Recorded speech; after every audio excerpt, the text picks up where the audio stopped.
Owner kereta Porsche Macan ni bagi tahu Bodinya kereta daki-daki dia penuh dengan daki-daki hitam. Kereta warna putih ni guys, memang sekejap je nak muncul daki-daki hitam ni. Jadi owner minta dia nak ambil package polish and coating untuk kereta kesayangan dia ni.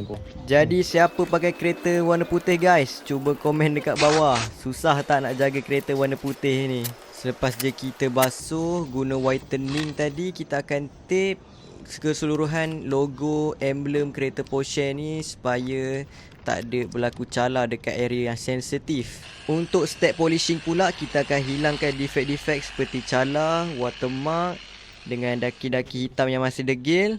Kami memang akan polish sampai kereta korang betul-betul shining sebelum kita apply coating. Nampak tu hasilnya? Berkilat.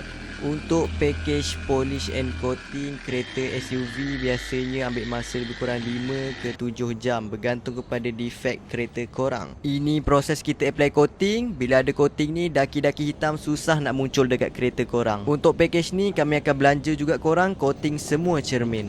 Dan ni owner minta request sekali reblack balik plastik pintu dia sebab dah mula pudar. Belah kiri tu dah hitam, nampak belah kanan sebelum reblack nampak memang kusam. Ini hasil selepas polish and coating. Jika korang berminat nak dapat servis macam ni, kami boleh datang ke rumah korang. Kami cover seluruh Selangor NKL. Apa-apa boleh whatsappi nombor di bawah.